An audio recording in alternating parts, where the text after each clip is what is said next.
Yes, nate tubaniriza nnyo ku program yaffe ya Breakfast in Africa nga bulijjo omugeyi Jingo Kalule nzajiri mu mitambo. Lunaku lwakedde dda anti Breakfast in Africa obudde bwakedde dda abatuukise muzukke berenga munoonyeza ekigulira magala eddiba ate muberenga muyiga ssente munaye ssente oba toyina ssente oba toyogera ssente zoogera ani yagamba nti ssente weekufumita simanyi egonzaawo abantu balina ebigambo naye nga lwe lunaku luno mulindwa ndaleetedde omukyala w'enjawulo mu bintu bye tubadde tujja tusomaasomako tugenda mu health tugenda mu ki naye leero ndeese ekintu kya njawulo package ya njawulo naye kansubire mwena mwasuse bulungi ate abagenda ku ssomero mugende ku ssomero ogende osome naye ate olina okuba nti ne talenti y'ofuba okulaba nti ogikuza togamba nti kansome kankwate simanyi aboti simanya ani ebitabo ebyo ebinenenene n'okangakanga munnaye olina okulowooza n'ogamba munnaye ate kati wano nkikwasaganyiza nti saidi ya talenti nkikwasaganyiza ntya mu mbeera bweti ne bweti nobanga oyiga ebintu ebyenjawulo n'oyiga emirimu gy'omu mutwe sigamba omuntu okugamba omulimu gw'omutwe kitegeeza kwetikka abantu baweza okuba kwetikka bintu mu kibuga naye nga omulimu gw'omutwe mulimu ogwo goyinza okuba nga osobola okukola n'emikolo gyo n'ojjamu akasente mpolampola. Yes, olunaku leero 20 lwakonkona dda era tujja tulutambuza ali awo abadde tanaba kuteekateeka mbeera gyo oyina kutambuzaamu 20 tandika kati funa olupapula owandiika ogambe leero njagala ntuukirize kino nkwasaganye kino kuba 20 nayo terinda tujja genda kuba tulima 20 mugumu so 20 giteeketeeke naye ng'omugenyi waffe waali wano naye tusanyuse nnyo okuba nti ali ku TV Africa nje butusanyusa okulaba tusanyuse nnyo okulaba amannya gange nze Nakitende Brenda. Nakitende Brenda. Ya Brenda nsimanyi nti ndaba lya Nakitende nzo kubanga ntegeera Brenda kubanga weeta Brenda. Manya g'ekizungu ago tegatera kunkolera. Nakitende Brenda oli mufumbo. Nedda sebo. Ako kensokera okuba abatula baba bagala bakubamanyaawo ensonga eyawaawo tujja kukonawo bulungi. Yes, myaka emeka. Myaka nina 25. Jennyini ejo 25. Oyisizza ku giri. Badde ki? 25. Nakitende Brenda okola ki?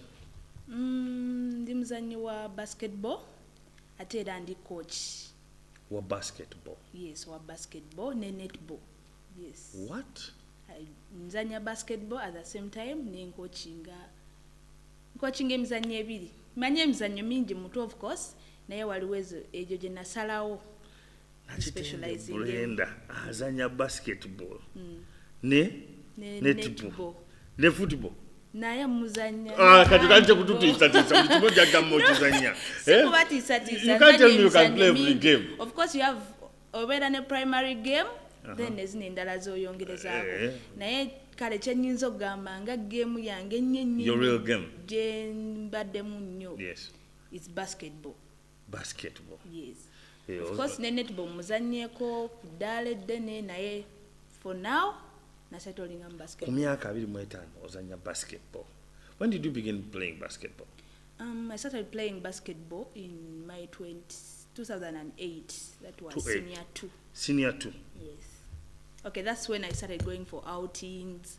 When I'm senior one nali nchetyanga nkola mpola nga sinnabitegeera bulungi naye okunteekera ddala ku tiimu mulundi gwange ddala ogwasokera ddala okutambulako oba mutambula by the way yali Senior 2. That was 2008. Did you have also other games when you were Senior 2? Actually 2009. Because normally when you are in school you find that you have this game, you want to go for singing, you want music, you want to go for this, so you end up getting confused. Nze buli wamu nali ngwawo nsanga mu MDD nosanga mu netball buli wamu nze nali ngwayo mu bufunze tewasoma nasoma naawe. Yes, because you are doing everything that means you weren't studying. No, you balance, you have to compensate ati omanya esaawa weba ya sports because usually sports are better after classes. Okay. Tabeerawo nti you're going to wake up early in the morning and you go on court. No, it's usually after classes. So during that day you're in class, after class no genda for sports. And then time weba ya MDD Then you go for temu concentrating nnyo ku sports, yes, then you go for MDD. olina okubeera mu house yo performing. That means in MDD you are so good. I was ate nga nze njagala nnyo okola So you knew how to sing, eh? Yes, I could dance, I could sing, I could act. Which voice were you using? Which one? Out of tenor, bass. You don't. So but I was. But you started your everywhere. basketball thing in senior 2. Yes. What inspired you? Actually, I wasn't inspired by anyone, or Yeah. I had maybe someone I was looking up to. Actually, I was forced to play the game. Forced. Yes, I would say I was forced. My HM, like, of course, omuntu so omulaba muno discovering ekintu. So nali nzanyeko netball in my primary. So when we went for inter-houses, that was senior 1, I think this guy saw my body, the way I was playing, yes. Ngalaba nina amaanyi, nina omubiri, nagamba onajja kunkolera. Ate omanyi mu basketball. HM yali azanya basketball? Yes, yali azanya basketball. Okay. He's called Mr. Mpima Michael. He's a known Basketball. person, yes. So omusajja ono ndowooza bambi weyandaba n'agamba mwana najja baamu ekyomugaso, nagamba ogenda kujoyininga ttiimu. Naye n'omusajja buli we namusanganga nga mudduka nga sibyagala, nga walingayo abannakenya bangi ku ttiimu nga mbatya, nga ndaba bagumu nnyo bajja kunkoona. Yes. Ate nga nkyetyo omanyi nali kiwala kinene nze kuva buto nga ndi mugimu. So nagamba ogenda beera ku ttiimu, naye buli we namusanganga nga mpetekoona, nagamba ngenda kugoba mu ssomero lyange oba tozannya. So I was forced, nengamba why sigenda kugobwa, nzireyo muzadde mugambe mbangobye mu ssomero ng'anyo ozannya sport wet. So nengenda ne joininga team. Actually ye muntu eyasooka okuntraininga how to dribble the ball, how to lay up, how to shoot. Munange nenesanga nga holiday yaddako twali tugenda na Lila for Sprite nga ndi ku team. Even my parents were shocked. You're on that team. Munaye bwento we natandika. Ekyatandika ng'ekyokusaaga nekikula. Nebeera nga improving buli lunaku. Paka eno gyendi. Tuli ku Breakfast in Africa show. This is the only show that everyone watches at this time. Surely, what have you taken in the morning? I've not taken anything. You don't take anything in the morning? How do you manage? Because I do you're a manage, sportswoman, actually. you know? I will say it, I'm fasting. I'm You're not fasting? Yes, I'm fasting. Yes. So usually when you're not fasting, what do you take in the morning? Of course. Water? What's Not really. If I'm home, Yeah. at my parents' home, they usually prepare a meal. a meal in the morning, very Yeah. early in the morning. Yes, like matoke and maybe beef. Yeah, okay. Maybe boiled matoke and then tea. And then tea. Yeah, I think that's okay. That's cool. You're mwana basketballer gwe tulina wano e Uganda. Yes, ozanya basketball. Yes. Ozanya okuva mu senior 2, n'ogenda senior 3, senior 4. Osomye ekyenkana ki? Nsomye namaliriza ddala okusoma degree njirina. You have a degree? Yes, namala mu 2017. I did child development and children's ministry. So Okay. I'm a child specialist, child worker, child advocate, byonna awengwa. So long You're a mother? No, I'm not a mother, Oh, but okay. I work with kids. Okay. I thought you know those who work with kids normally get kids so fast, but I'm so surprised. Not really. Yes. So you have a degree. Yes. Hasn't your basketball affected your education, or your education affecting your basketball? To a smaller extent, because sports people usually dodge classes. I'll give an example. Okay. So you used to dodge classes? Of course I used to. Yes. Sometimes. Because after my O-level, I went to another school. I went to Chivuli, then I finally went to Nakitende, St. Mary's. St. Mary's, yes. So, omanyi mubeera awo fe twayitanga abaana aba bulijjo ba commoners, and then fe balimu abalanga bakomona tebalina we waaka. used to call them. So kati nga mulina kino we are bowlers. Gwe ani atugambako kitegeera nga fe n'omusomesa asobola okujja n'abazuukusa mugende mu preps n'ogaana. I'm a bowler. I have the freedom. I have Ebola balina freedom. So sometimes we could dodge class. Sometimes we could escape from school. Twakolanga ebintu bingi, of course. Naye kati wobanga tolina muntu akukwatako kuwumbirira yes omwana osobola olema osoma okitegeera naye olwokuba kati of course bazadde baffe abamu bafaayo jjukira omuzadde aba tasasula ssente obeera ku bursary so you were in a bursary from senior 2 yes senior 2 yeah from my A level nali ku scholarship. But O level I was paying because I started sayingirayo sports ticket. I entered school as a normal child, but then in A level at least nalinga nkuze so nga bandabi. Naye kwegamba woba n'omuzadde afaayo of course ajja kugamba nga leta report yo ndabe naye bambi kati wabeerako bana abazadde ng'omwana agenda mulimba ffe tebatuwa aba sports report okitegeera walinga bo naabo bakola sports takusasulira kati agenda kuba nga tabifaayo tajja kulemerako talina kikumi agenda kuwa pocket money na maybe scholastic materials tagenda kufaako nnyo akuteeku pressure.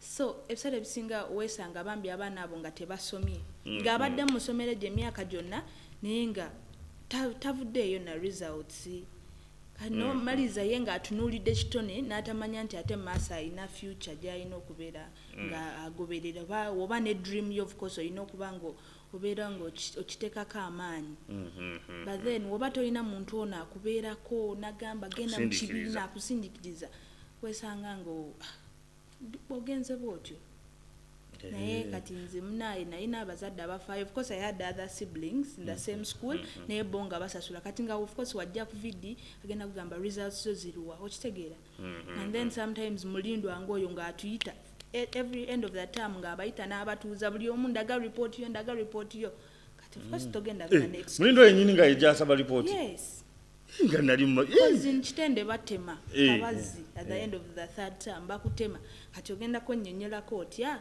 nti munnange ensembye bantemye ye omusajja akuweerera olina okugenda mu class endala ekitegeeza essomo ly'ekitende lyakuyamba nnyo okuba nti okwasaganya ekintu kya sports both sports and academics kubanga ekuyambako okubeera famous jukira of course eressomero ddene ate litumbudde nnyo sports a lot so kyanyambako okutumbula talenti yange at the same time n'okusoma kuba wenava mu Kitende nengenda ku UCU also a very big university so singa nali somye bulungi osanga sandifunyako ka chance kitegeera obunozanya ino bibalansinga bibiri woba ddala ng'olina kyoyagala obeera mu future olina okuteekamu amaanyi olina okubalansinga ebitabo ne sports kubanga abaana bangi azannya omupiira naye nga tasomye bangi bola tagenda mu nasoma ne bamiya nsomye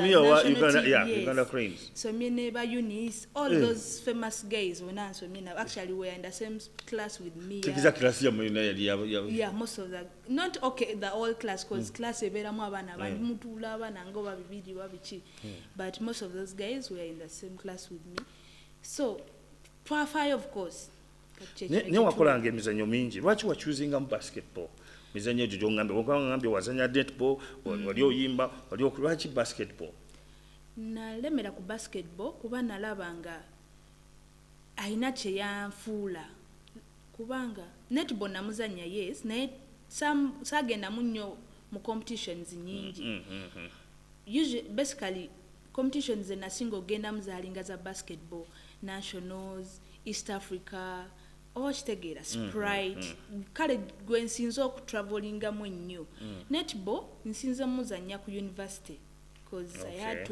to balance my scholarship. Wasinza okola university basketball muzanya okuva senior 2 mpaka kati then you had the university nozanya ku netball ne kati ku university nzanye basketball nenzanya netball nenzanya handball. You're playing basketball, netball, handball at the university. Yes, and you managed to get your degree. Yes, katurachi nazanya ku university zo games nyingi. Waberako ka chance wemba mgenda for university games. Kuba they pay you. Of course they pay. So woza nyezo games nyingi. Akasente bakawera. Tigiza sente oyina. Nina ezimala. You have the money. I can understand. Nina ezimala ku mutima ndi contented. Okay, of course. Yeah. Oh. So nkulabye basketball muzannya olwo ozanye ku university ozanye secondary mulindo akuyambye kebeddemu sobodde okuba nti ofuna degree yo. yes. Kasoke tuddukewo katono mu bulanga ati tukomewo kubanga twagala tukomewo tulabire ddala ekinyuzi kya basketball engeri gy'osobodde okikwasaganya. Yes, let's have a little break, then we can come back. You're still watching TV Africa, The Right to Know, and you have to watch us on our YouTube channel, which is TV Africa Uganda. Yes.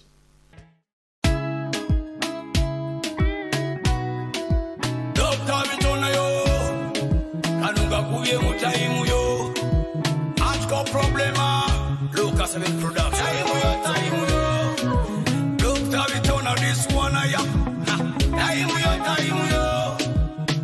buli chola bagwe kunzi chikulane chimalera nechigenda anti byonna byansi kayimba tubire kaona chibagamba akabina kabigule bigula mu time yokuheri yakuletera amafiga gabakube buli bawe butinga teri yakulengera kozesa kutaimu yo kubamanyeri yakuletera anti buli babutinga wabuka bikade kozesa kutaimu yo kubamanyeri yakuletera anti buli babutinga wabuka bikade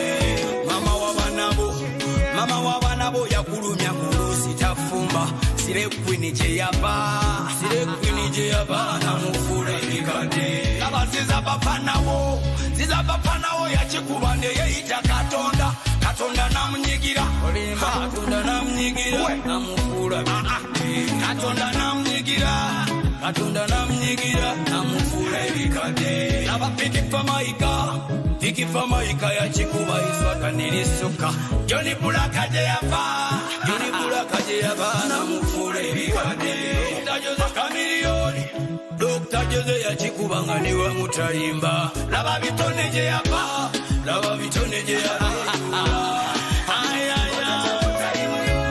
kozesa kutaimu yo kubamanyeri yakuletera anti buli babutinga wabuka bikade kozesa kutaimu yo kubamanyeri yakuletera anti buli babutinga wabuka bikade ekomera lye luzira yachikuba n'abayayini bakunamu nalufenya je yava namufura ebikade yukira straka baby straka yachikuba omugwalaba namulindwa je yava namufura ebikade ekingo mu kibanda salongo yachikuba namwesimbamu mijje junior je yava laba misita besije mukulu besije yachikuba nga terinaja laba muyaye je yava namufura ebikade Bobi Wine je yava laba muyaye je yava namufura nyisenta moyo bambi je yava laba muyaye je yava namufura ebikade kozesa kutaimu yo kubamanyeri yakuletera anti buli babutinga wabuka bikade kozesa kutaimu yo kubamanyeri yakuletera anti buli babutinga wabuka bikade buli chola bagwe kunzi chikulane chimalera nechigenda anti byonna byansi kayimba tubire kaona chibagamba akabina kabigule bigula mu taimu yokuheri yakuletera amafiga gabakube buli babwe butinga teri yakulengera Dr. Tony straight up article problem.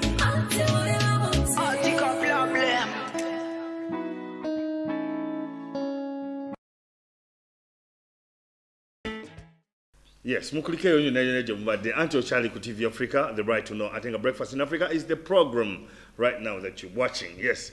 Atengo mgeji ngo kale ya kuli mu maso. Azene basketballer. Muzanyo gwe tumanyi nti muzanyo gwaki gwa basajja ye yagwejimba n'agamba kagusuka aguzanye okuva mu senior 2.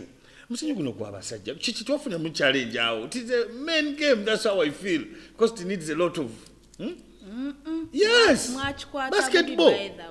Mwakikwata bubi. Mulowooza nti n'ebintu byokka by'abasajja.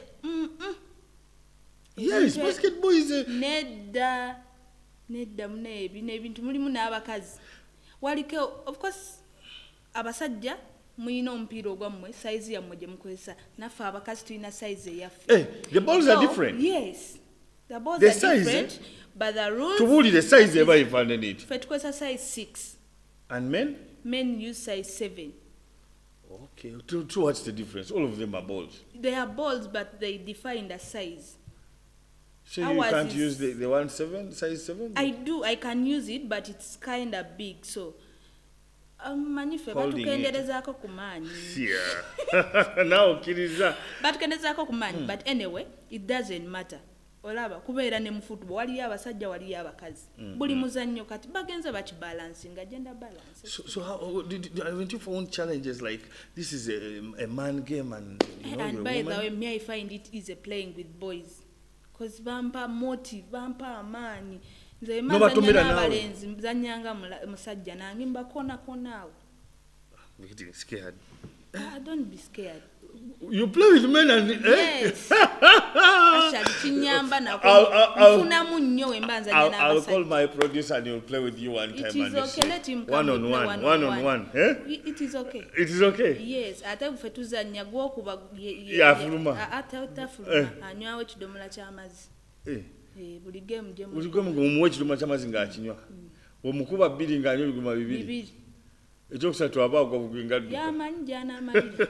Yes, have you played any international game and played with the whites or any kids that are coming from America, US, you know? Kyenyinza okugamba kale wala gye nzanyeeko. Yes. East Africa. Yes, omanyi kati ne East Africa nene. Surely. Egypt naye eri okitegeera kati. Of course, nzanyeko ne kale endala naye that's kangambe wewala. I've not gone to the US to what naye nga level gye naakabeera kennyo East Africa.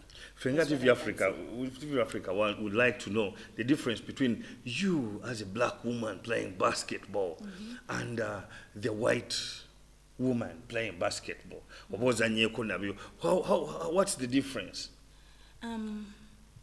Bakusinga okuzanya bakusinga kiki bakusinga abantu abo nyinza okuwa example in 2017 yes Uganda ya hosting zone 5 yes Ethiopians baliwo wano naye ngolaba yes twabakuba naye nga bali abantu olabanga skill wise batusinga twabasinga ki twabakuba like winning a game yes, we with won a big the game. margin. Why? Because we had the energy. Yes, we have the energy. Yes. We could run. I think we were bigger in numbers, but then I think they were less because most of their team members were not screened, like whatever in documents and other things. So most of them didn't play, but we were tunuliranga their skills. The way they dribble the ball, their movements, ngolaba. But she's better than us. Yes, bakozesa obwongo bungi. Ate ngolaba ne handles. Don't we have the brains to do that? We because do you're telling me, for them they are using a lot of brains we dribbling. Do have, but then, for us we had just the energy. Don't you think we have the yes. And then, not every coach focuses on those fundamentals. Ogenda coach akugambe. This is how they dribble the ball. Or you get omwana asobola okuva mu primary nga ina omukono gumu. Like only the right hand. Tasobola kukyusa. Kukozesa left hand ye.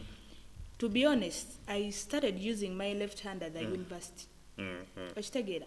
Kati singa nali nafuna those basics nga nkyali eno wansi kyandibadde nga kinyamba. I don't think my crossover was even perfect. Nze bino ebintu kyakambiyize nga ndi under coach Nick, the UC coach. So that's when I learned how to cross over in between the legs, behind the back, a spin, I lay up with your left.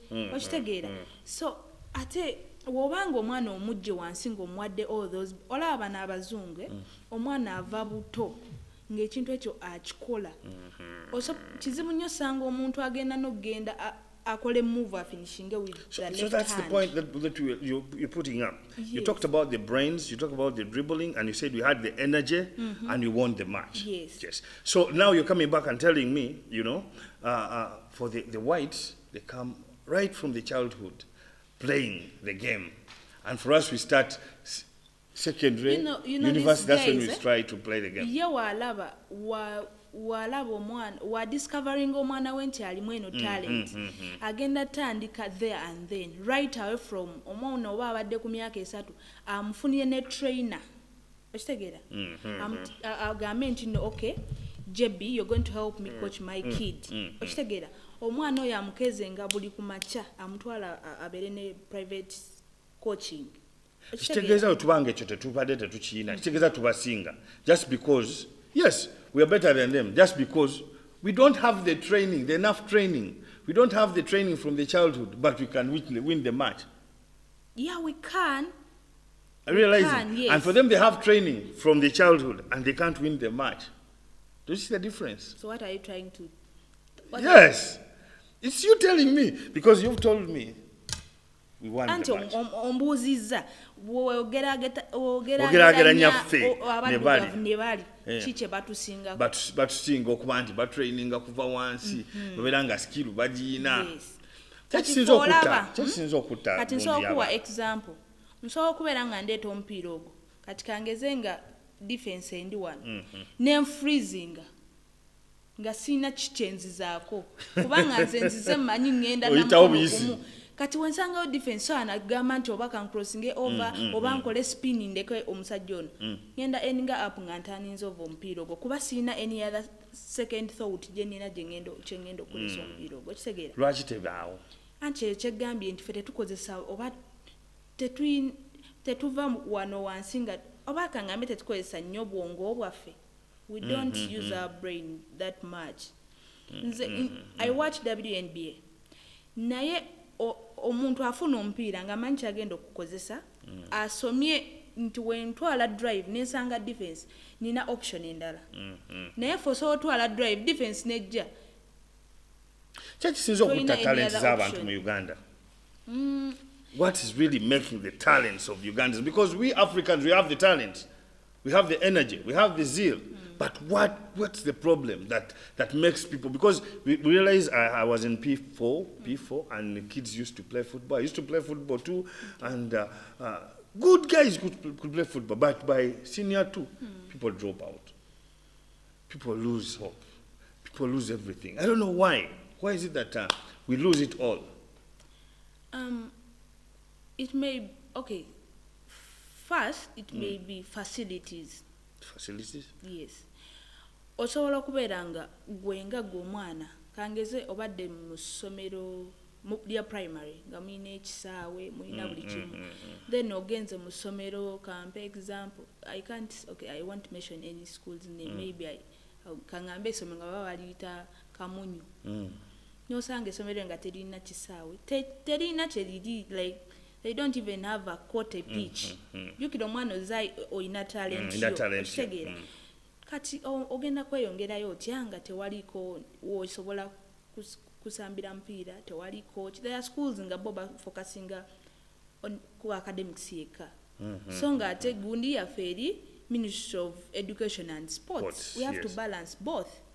Kubanga tosobola ku making kusoma from morning to evening. Ndi mu class Choko mama nzera obwongo nga tebu freezinga ntwalako olabe nakuno baleetawo PE actually baji introducing mbana bana abato senior 1 I think up to senior 3 at least omwana making eko active aleme kubeera nga atunulidde theory yokayoka mutekeko mu bintu ebiri practical obwongo buno buzukuke. Don't you think education in Uganda our education in Uganda has also led to the downfall of people's talents and all that? Somehow. How? Somehow. Because olaba bino ebintu kyangu obyogerako, but implementing them, like putting them in place is really hard. Nsobola okujja oba kati kangeze nze ntunulira nnyo bano kale abafuzi baffe ababa bajja on board n'agamba ngenda kukola kino na promising heaven and earth naye putting them in place is hard.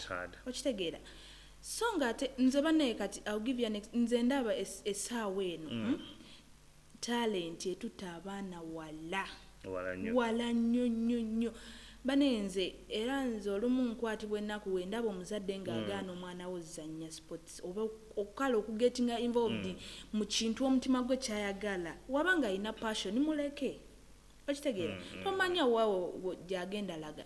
I remember when I was in my senior 2 my mom was like kati olowooza ebyo byozanya bigenda kutwalawo oli kutunga buzunzi okitegeera so my brother was like no I'm keeping her on ngozanya tomanya gyogenda malira naye saawa eno ndya ku sports buli kimu kyendi sports naye wali singa nawuliriza ebigambo byebangamba baneesimisa.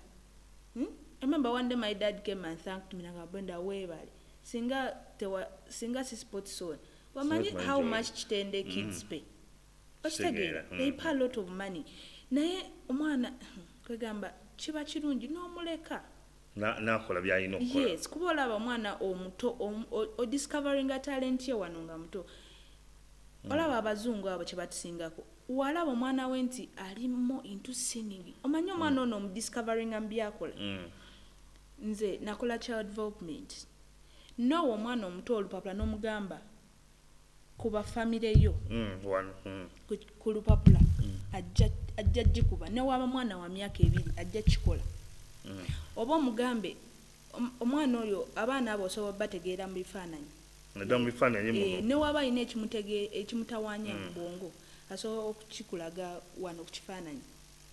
Really? Yes. Oba kangeze n'omukola ekibi ajja kukuba at least ng'olinga akamenke alina ng'ejjajja okudescribinga ku lupapula olwo then ombuuze lwaki kino kiri bwe kiti either ajja kuba akantu nga ekifaananyi ng'oli akuba era ombuuza ajja kuwa explanation. So abaana bano omudiscovering either ojja mulaba ng'akuba ebigomagoma ogambe talent ye yandibanga eri mu drums discovering aliyo samba nyebikebe oba ng'okukasuka naye nga ndi fit bino nga nzirukadduka nali jampe so jumpy kirabika banda bamangu gye nnyinza oggwa nali munene naye nga ndi fit okitegeera kuba nze naye twagendanga mu cross countries nze nga mbeera among the top 10 okitegeera kwegamba ndowooza nali mwako ak'emizannyo somewhere nkutegeera ewamu waliyo abazannyira emizannyo bwe kitya baaliyo naye tebakitwala nnyo tebakitaako maanyi because I have a brother yaliko ne mu jacket that Kampala junior team.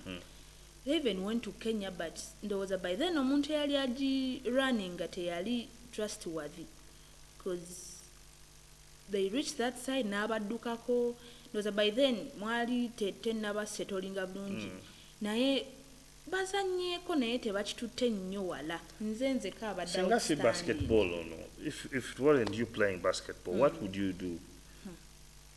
Mazima singa ndowooza saali mu sports oba singa ndiwo oba singa nafumbirwa ndibadde nansi oba singa kyekiganya ofumbirwa. No, it's not yes, that. That's what you're saying. No. It's not that because at least one eno obeera ne dreams zo gamba kati when nava mu high school nagamba njagala nzannyeko nange mu league njagala nzannyeko mu league nenfuna team mu league. Do you know what it means playing in a national league? It's something big. Mvudde mu league funye chance ngenze ku university ozanye university there are many chances omwana zafunanga aliyeyo mutambula mugenda does getting married affect sports? To a smaller extent. That's why you don't want to get married. No, it's not that. Maybe it's not yet my time. You're still watching TV Africa and the program is Breakfast in Africa. Yes, Galango tulaba ateni zogenda ku YouTube channel yaffe ya TV Africa Uganda.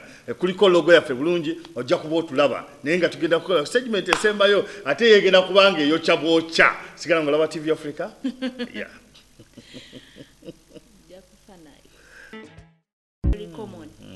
if JB obadde ne mukazi wo ne mufunamu obutakanya ne muyawukana okimanyi nti wobanga mwazaala abaana obusungu bwo bwe walina ku mukyala wo obuteeka ku baana abo oba maama n'ateeka obusungu abo ku baana abo ng'abaana omwana ono oli wamulaba kyana gwe tobola bolinga kitaawo kwegamba n'abeera n'obuntuntu nakkuba ebitaliimu naye ng'olaba neweebuuza obusungu buno buvaawo nenga buva eri oba omwana ng'alina kye yeetaaga of course bano abaana baba bato bagamba baby a child when she is still a baby okitegeera waaba akuze kati mutreatinge ng'omukulu naye waaba akyali muto muwe bambi byaba yeetaaga. How do you think Uganda could develop sports mainly? How could we fight and then our sports part of it is very, very okay? Because tulaba ensi Kenya tugiraba ekikuba kati n'engeri gyekitambuzamu. Uganda kiki oze kye ekiganye ekireetera abantu sports okubanga ali wansi? Oba twagala nnyo tuyamba tutya nti America tukindikireyo zino gavumenti weyayo okitegeera olaba mu mizannyo gino kati otunuulira ewabeerayo enamboola omupiira abantu abo abafumba emmeri balina ssente ze bawaayo okuyingira okolera mu kifo ekyo okitegeera ssente zino ze basasula ku mulyango nazo nnyingi leero weebuuze ssente ezo ziragawa zirongoosa kisaawe ekisaawe ekyo sirowooza nti ssente ezo zekirongoosa Airtel si yet sponsoring and Bellaga I think bo bakoze omulimu bafubye kuba olaba ekisaawe baali bakisiiga bakipaintinga naye oyingira mu kisaawe ekyo ddala mazima kuba ffe gye trainingira nembeerayo nnyo nange ffe nga tiimu yaffe gye trainingira naye olaba facilities ezo olaba nga tebasobola na kozesa ssente n'obutebe obuli waggulu bwonna obulaba nga bugeze bwonooneka so wobanga yeggwe ali in charge tunuulira Rwanda ezimbye arena nze ndowooza omwami oyo president waabwe ID oba ndowooza kiri eri arena ye eri standard comparing like kuba I usually watch WNBA and those international games naye eri arena engeri gye bagizimba ID olaba nga ye yayimirira ng'omuntu n'agamba kati ka investinge mu kintu kino omanyi how much they earned this year last year nabakola bulungi nnyo mu sports kibala nabo tebalina maanyi gatukolere omanyi nti noze ensi kati zituyiseeko nze Kenya balina is it bagita batya balina gundi yaabwe stadium yaabwe olaba ba athletics balina ewaabwe basketball balina mu stadium emu olaba nga ebintu byabwe bambi facilities zaabwe babyorganizinze naye ffe nambole league yaffe wootunulira ku YMCA court imagine national league wetuzanyira wansi wamogose gwenga gwe naye woogwawo tosaavaawo nga tonuubuse nze neesabika of course neesabika naye kale kyengezaako leeta nti abantu bano ababeerayo emabega oba ababeera nga be bali in charge singa nti ssente ze baba basonda ku mulyango nga bo bayimirira ne bayimirirawo kale ne babaako kye bakola ne batalinda nti naate gavumenti okitegeera kuba nabo balina bingi kirayika ebyokukola tebagenda tunulira gwe wekka omanyi bagamba bayamba yeyamba omwezi ofuna sente nga mmeka mu sports woyo tayagala kumbuulira sente ze biki weekoledde mu sports oyo gyogaa nti munaye sports has given me this I've done this because of sports. Of course I rent. Oh, an apartment? That's beautiful. I pay for myself. Rent. N'enviiri nziraba. Siina nnyo obuvunaanyizibwa as yet naye nga I'm not demanding. Siina I won't lie to you nti nina finding anti kizibu nsobola okwebeererawo. Oh, that is beautiful. Yes. What would you say about that youth that are saying no jobs in Uganda? Oza bandi koze batya? Bajje mu sports sibo nabo nate tugenda. Oh, sirutalo. Abamu bagaze kati mu politics, youth are going for politics, you know. No jobs, education is there, people have gone to school. things have failed. What would you say about that? Anti enaku mpulira bagamba job creation. Yeah. Kuba onoyimirira awo olinde nti nasomye banaye epapulo bitambuza nze nange natambuzaako. You also looked for a job? Yes, I tried. Why? Because you were already in sports and you Because felt things were I working knew out. after school you're supposed to take your papers on your Oh, because that's the trend. You feel after school, you have to hold your papers, go and dump them somewhere so they can give you a job. Yeah, and say kati nzenga with my course, you can even start up your own. Okay. So gamba, yenda kufuna karumu kange, newe kaba karumu kamu, no gamba I will do child care. There are these parents who are busy, they don't have time with their kids. Yeah. Nengamba, nina karumu kange, buli muzadde ajalete emitwalo, esatu olunaku. From morning maybe to... It's also a job. Yeah. Yes. Nengamba oba, wechipa secho, webanga olina entandikwa n'ogamba ngenda kolawo ka academic kange. Naye lwaki abantu tebabikola? Kati olaze emirimu ogambe lwaki olowooza abantu tebabigendamu? No capital, what is the problem? I think they don't have ideas sometimes. Do you believe in that says that youth don't want to work? They don't want to work? Kituufu. Abamu baagala bya kakeeka. Kati ate n'ekirala olaba Really? kati You believe in that? Of course. They don't want to work? They don't. Oh, there are no jobs. Sometimes jobs are there. What is it? They don't have jobs, they don't. Mpulidde cases nyingi.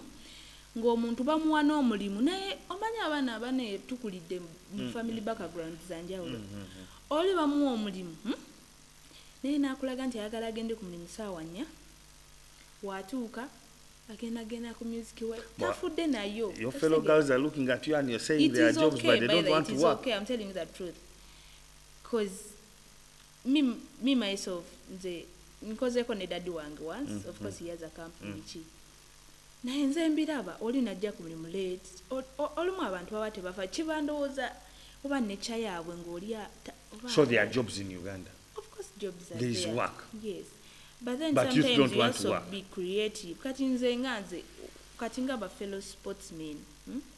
Osobola osalawo oba n'ogamba kantandikewo ka basketball academy oba nja kufunayo abantu mbagambe baleete abaana mba coaching. Okay, sometimes it may not be about money. Naye oba ng'otandise kino ekintu mpola olajja beera wagambe omuntu ono ali determined. Ojja laba nga waliwo abantu abatandika okufollowing up. Kiki otunuulidde mu myaka 5 in 5 years to come? How do you find yourself? What do you see in front of you? I think I'll be having a family. I'll be settled with my family. No basketball. 5 years to come, no basketball. Settled with your family. Everything is at stake. Yeah. At stake, all things moving. Ndaba nga njagala nsettling na family yange and maybe concentrate on coaching. Concentrate on coaching. But in recovering after giving birth. Not everyone can come That's back. That's why you don't want to give birth. I can see it. It's not I can really understand. Yeah. Checho Ogambia, you fear because you know recovery is not easy. I don't fear, by the way. I don't fear. I don't want to balance that. You don't want to balance it. I don't think it's very easy to balance.